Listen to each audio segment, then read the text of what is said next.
I'm going to try and make this quick, at least as quick as I can. All right, so I want to remind you about sidechain compression. We've learned about this in the context of EDM music, using a kick to kind of cause that pumping effect in a pad, for example. So I have an example of that. So I have a kick playing on all four on the floor, and I have a pad playing very long sustained chords. And what I've done is I put a compressor on the pad track. And if you remember, sidechaining is the idea of using another source to drive the compressor than the source on which, the track on which that compressor is inserted. So we are compressing the pad, but we're not using the pad as the input to the compressor. We're using the kick. And the way that we do that is we insert or we use a send. In this instance, it's bus 5. I brought it up to 0, and it is off in the ether, okay? So I don't have an input set to bus 5. I don't have an aux input or anything. What I do have is this compressor that I inserted on the pad track, and I am looking for the key input. And when I create my key input, I chose bus 5. So now this compressor is looking for this send from the kick. The second thing that you need to do on this compressor, not all, is to actually engage sidechaining. Otherwise, it's not going to work. So if you listen to it as a reminder of what this effect creates,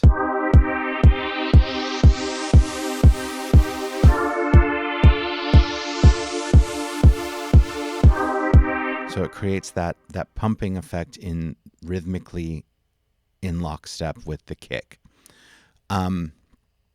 One other thing I think is important to know or remember is putting this bus, the send, into pre.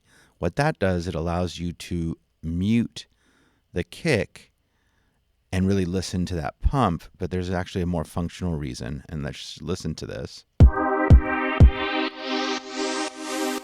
If I turn that off, the effect is gone.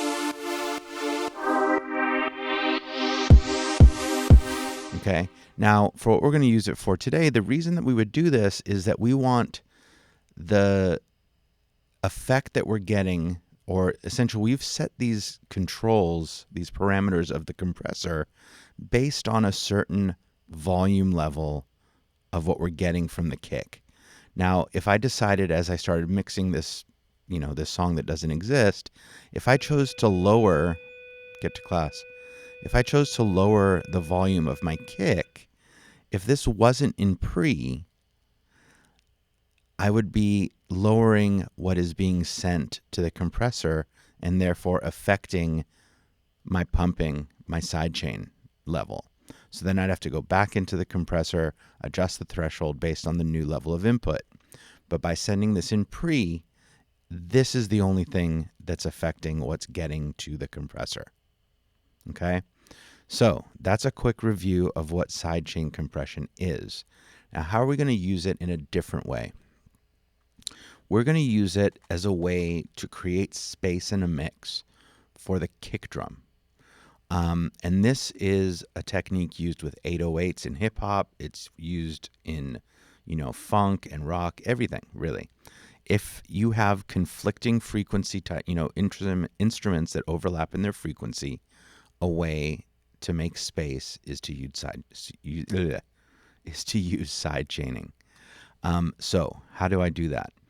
Well, right away, we already have in this mix, I already have my bass, and they're both compressed, and that's fine, because that's the tone and the feel that I want coming from the bass playing.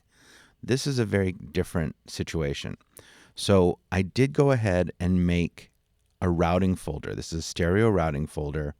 I have yet to drag these into it. So now I have a bass routing folder. Something that I notice people are forgetting when using the routing folders in your mixes is that this has an input of folder 1, which on my laptop I still haven't figured out why I can't rename my folders. I'm going to select both, Option Shift, and change my output to a bus, specifically in the second group, folder 1. Okay, so now my bass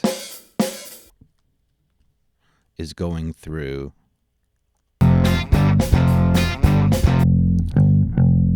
my routing folder.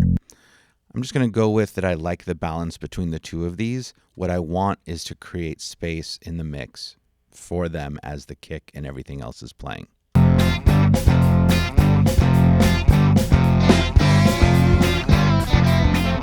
So in this instance, what I'm going to do is I'm going to insert a compressor on my routing folder because I want it to affect both basses.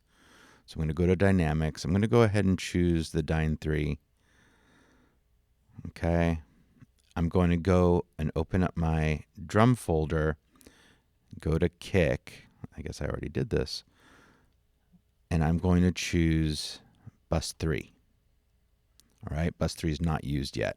I have 1 and 2 going to reverb, I believe. I have that number 5 for that example. So I'm using bus 3. It doesn't matter what it is. I'm going to bring this up to 0, and I'm going to put it into pre. All right. I don't want any adjustments to my kick to affect what is going to drive and making space in this bass part. So I'm going to come over to the key input, and I'm going to choose bus 3. And it's mono because this is a mono instrument. The kick is mono. The kick, I suppose I could have used a stereo in the example of the pumping effect, but it really doesn't matter because whatever is driving the compression is what's driving the compression. So I set bus 3, I turned on SideChaining. So now when I start playing, you should start to see, although I haven't set any settings yet, I am going to set this to 4.4 to a 4:1 ratio.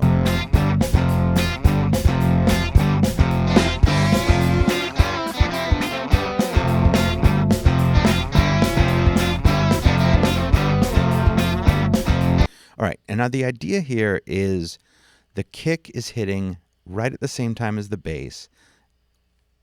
There are other times the bass is hitting, but when they do hit at the same time, we want the kick to say, hey, bass, let me have some prominence here, because it is often problems between kick and bass and those overlap of frequencies that cause for a muddy or an unclear low end. So I'm going to go ahead and make some adjustments to my threshold.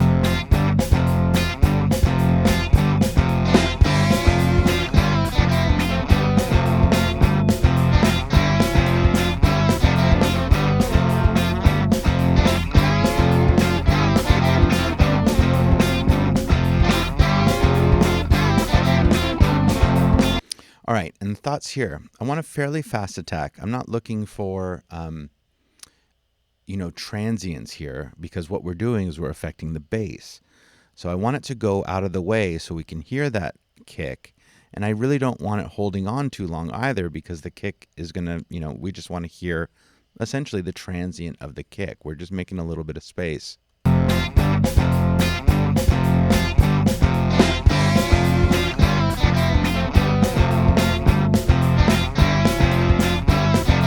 Okay, and I don't really think you're going to hear a whole lot, especially, the compression algorithm in YouTube, but try it out. This is a super common way to create a relationship between your kick and your bass, allowing the kick to have a little bit more prominence.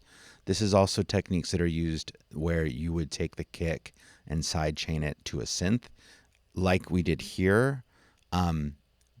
But even if it's not 4 on the floor, you get really cool, like rhythmic patterns. Some people sidechain the kick to the vocal, so that if the vocal is too prominent, the kick will just duck it a little bit so that we can continue to hear that kick. It is somewhat genre dependent, but not really. All right, so What can I ask you to do to show me this? Yeah, let's open up the compressor so I can see that the side chaining's correct. Yeah, this is a good spot. Take a picture.